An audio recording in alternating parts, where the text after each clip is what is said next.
Hello everybody, welcome back to my channel, and today in this video I'm going to tell you the proper way of writing and taking notes. So basically taking notes can become a tough task if you don't know the proper way of taking notes. So see, मेरे जब मैं 10th में था तो मैंने भी गलतियाँ करी थी नोट्स लेने में। तो आज मैं आपको इस वीडियो में सारी स्ट्रैटेजीज और सारे प्रॉपर वेज बताने वाला हूँ जिससे आप करेक्ट वेज से अपने नोट्स ले सकते हैं। नोट्स का मतलब किसी पर्टिकुलर सब्जेक्ट के जैसे चैप्टर है उसको एक कंसाइज फॉर्म में अपने खुद के पास रखना सो दैट तुम उसे आगे कभी पढ़ सको। राइट, इतना तो सबको ही पता होगा। तो अब मैं बताने चाह रहा हूँ कि what is the proper way of taking those notes. See, this is for all subjects except maths because maths is not theoretical, but even science you can take notes like this. In maths I would rather suggest don't take notes, only just focus on practicing questions. Don't take notes, there's no need to take notes in maths. I'm talking about other subjects. So listen, मैंने अपने time पे science, SST इन सब के notes क्या करे थे, मैंने जितना भी इन्फॉर्मेटिव पार्ट था उसको मैंने 2-3 शीट्स में कंसाइज़ करके मैंने नोट्स को क्वेश्चन आंसर के फॉर्म में लिखे थे। क्योंकि कुछ भी कहो, बचपन से from very first to 7th हमें हैबिट है नोट्स पढ़ने, क्वेश्चन नोट्स जो होते हैं हमारे क्वेश्चन आंसर फॉर्म में होते थे। तो हमें उन्हीं क्वेश्चन आंसर्स को I can say cramp up करने की हैबिट इतनी पड़ चुकी है कि हम क्वेश्चन आंसर के फॉर्म में आंसर ज़्यादा अच्छे से याद कर पाते हैं।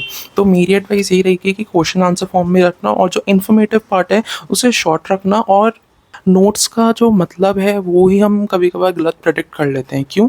क्योंकि नोट्स सिर्फ आपको लास्ट मोमेंट पे कंसाइज इन्फॉर्मेशन देता है। हम ट्राई करते हैं कि हम नोट्स में ये भी डाल लें वो भी डाल लें, लेकिन नोट्स सिर्फ important terms and important concepts के लिए होता है, हमें सब चीज़ें नोट्स में नहीं डालनी होती। तो इसलिए ट्राई करो कि नोट्स में फालतू के बेकार के पॉइंट्स डालने से बढ़िया नोट्स में इंपॉर्टेंट पॉइंट्स डालो, वो ज़्यादा बेटर रहते हैं।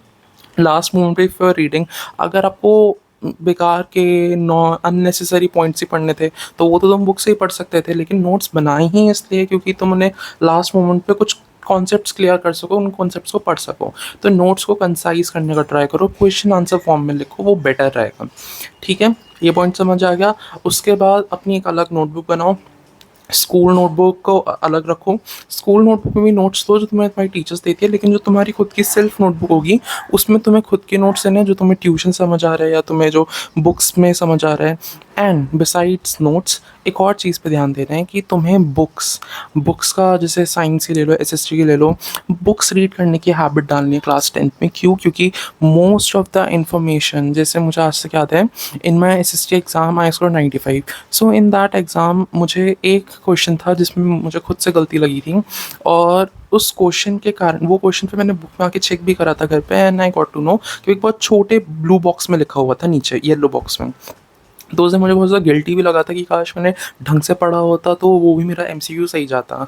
तो इसलिए ये सारे जो बुक्स होती हैं इनको ढंग से पढ़ना, और इन्हीं से जो तुम्हें लगता है छोटे छोटे ब्लू बॉक्स वाले पॉइंट्स होते हैं उन्हें तो नोट्स में डालना ही डालना।